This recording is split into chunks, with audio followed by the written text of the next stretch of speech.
ఏషియాలో మరో కీలకమైన భౌగోళిక రాజకీయ మార్పు చోటు చేసుకుంటుందా?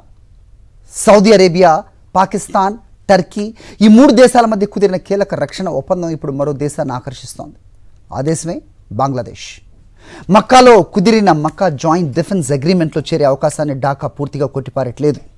తమ జాతీయ ప్రయోజనాలను పరిగణలోకి తీసుకుని నిర్ణయం తీసుకుంటామని బంగ్లాదేశ్ స్పష్టం చేసింది. ఇప్పటికే భారత్తో సంబంధాలు ఒడిదుడుకుల్లో ఉన్నాయి. మరోవైపు పాకిస్తాన్తో సంబంధాలను బంగ్లా పెంచుకుంటోంది.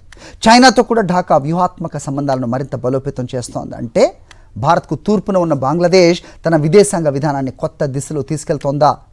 ఇది నిజంగా ఇస్లామిక్ నేటో రూపుదిద్దుకునే తొలి అడుగా, లేదా తనకు మరిన్ని వ్యూహాత్మక ఆర్థిక అవకాశాలు కల్పించుకునేందుకు బంగ్లాదేశ్ ఆడుతున్న దౌత్య ఆట?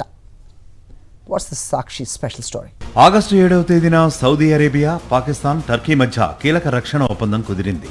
మక్కా జాయింట్ డిఫెన్స్ అగ్రిమెంట్ పేరుతో 3 దేశాల మధ్య ఒప్పందం జరిగింది. ఈ 3 దేశాల్లో ఏదైనా ఒక దేశంపై సాయుధ దాడి జరిగితే దాన్ని 3 దేశాలపై జరిగిన దాడిగా పరిగణించే విధంగా పరస్పర రక్షణ సూత్రాన్ని అంగీకరించాయి.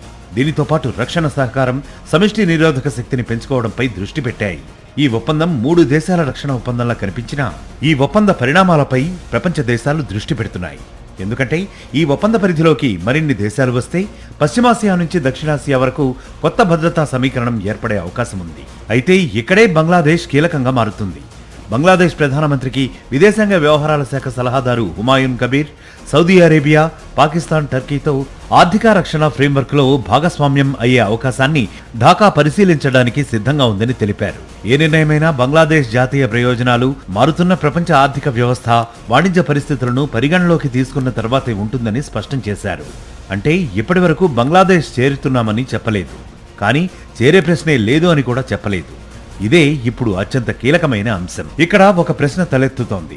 బంగ్లాదేశ్కు మక్కా ప్యాక్ట్ ఎందుకు ఆసక్తికరంగా మారింది? ఈ ప్రశ్నకు సమాధానం తెలుసుకోవాలంటే ఢాకా ప్రస్తుతం అనుసరిస్తున్న విదేశాంగ విధానాన్ని అర్థం చేసుకోవాలి. 2024లో షేక్ హసీనా ప్రభుత్వం కూలిపోయిన తరువాత భారత్ బంగ్లాదేశ్ సంబంధాల్లో గణనీయమైన మార్పు వచ్చింది. షేక్ హసీనా భారత్కు రావడం, ఆమెను అప్పగించాలని బంగ్లాదేశ్ కోరడం, ఆ తర్వాత 2 దేశాల మధ్య పెరిగిన దౌత్య ఉద్రిక్తత ఇవన్నీ సంబంధాలపై ప్రభావం చూపాయి. ఇదే సమయంలో బంగ్లాదేశ్ పాకిస్తాన్తో వాణిజ్యం, ప్రజల మధ్య సంబంధాలను పెంచుకుంటోంది. ఢాకా దీనిని సాధారణ దౌత్య సంబంధాల విస్తరణగా చెబుతోంది. ఒకప్పుడు దూరంగా ఉన్న ఢాకా, ఇస్లామాబాద్ ఇప్పుడు దగ్గరవుతున్నాయి. ఇక భారత్ విషయానికి వస్తే బంగ్లాదేశ్ ప్రధాని తారిక్ రెహమాన్ ఢిల్లీ పర్యటనపై కూడా అనిశ్చితి కొనసాగుతోంది. ఢాకా స్పష్టంగా చెబుతున్నది ఒకటే, సరైన దౌత్య వాతావరణం ఏర్పడితేనే ఉన్నత స్థాయి పర్యటన. షేక్ హసీనా అంశంపై కూడా ఈ సంబంధాల్లో ప్రధాన సమస్యగా కొనసాగుతోంది. ఈమెను అప్పగించాలని బంగ్లాదేశ్ కోరుతోంది. భారత్ మాత్రం ఈ అభ్యర్థనను తన చట్టపరమైన వ్యవస్థ ప్రకారం పరిశీలిస్తున్నట్లు చెబుతోంది. అంటే భారత్ బంగ్లాదేశ్ సంబంధాలు ఇంకా విశ్వసనీయంగా సాగడం లేదని అనిపిస్తోంది. చైనాతో బంగ్లాదేశ్ సంబంధాలు కూడా కొత్త దశలోకి వెళ్తున్నాయి. ఢాకా, బీజింగ్ సంబంధాలు మరింత బలపడుతున్నాయని బంగ్లాదేశ్ అధికారులు చెబుతున్నారు. 2+2 వ్యవస్థతో పాటు సమగ్ర భాగస్వామ్యాన్ని మరింత ముందుకు తీసుకెళ్లే ప్రయత్నాలు జరుగుతున్నాయి. అయితే బంగ్లాదేశ్ మాత్రం తాము పెద్ద శక్తుల మధ్య భౌగోళిక రాజకీయ పోటీల్లో చిక్కుకోవాలని కోరుకోవడం లేదని చెప్తోంది. ఈ మాటలను పరిశీలించినప్పుడు బంగ్లాదేశ్ ఆచితూచి అడుగులు వేస్తోందనే చెప్పాలి. అంటే చైనా ఒకవైపు, పాకిస్తాన్ మరోవైపు, సౌదీ, టర్కీ మరోవైపు, భారత్తోనూ తలుపులు పూర్తిగా మూసేయకుండా బంగ్లాదేశ్ వ్యూహాత్మకంగా వెళ్లడానికి పావులు కదుపుతున్నట్లు కనిపిస్తోంది. అయితే ఈ మక్కా ప్యాక్ట్ను కొందరు ఎందుకు ఇస్లామిక్ నాటోగా అభివర్ణిస్తున్నారు? నాటో తరహాలో ఒక సభ్యదేశంపై దాడిని మిగతా సభ్యదేశాలపై దాడిగా పరిగణించే సూత్రం ఉండటం వల్ల ఈ పోలిక వచ్చింది. కానీ ఇక్కడ ఒక ముఖ్యమైన తేడా ఉంది. మక్కా ఒప్పందం ఇప్పటి వరకు నాటో తరహా శాశ్వత సైనిక కమాండ్ వ్యవస్థను ఏర్పాటు చేయలేదు. అలాగే ఒక సభ్యదేశం యుద్ధంలోకి వెళ్తే మిగతా దేశాలు తప్పనిసరిగా యుద్ధంలోకి దిగాల్సిందే అన్న స్థాయిలో నాటో ఆర్టికల్ 5కు సమానమైన పూర్తి సైనిక వ్యవస్థ ఇంకా ఏర్పడలేదు. కాబట్టి ఇస్లామిక్ నాటో ఏర్పడిపోయింది అని ఇప్పుడే తేల్చేయడం తొందరపాటు అవుతుంది. అయితే మక్కా ప్యాక్ట్ కుదుర్చుకున్న 3 దేశాల ప్రయోజనాలు ఎప్పుడూ ఒకేలా ఉండవు.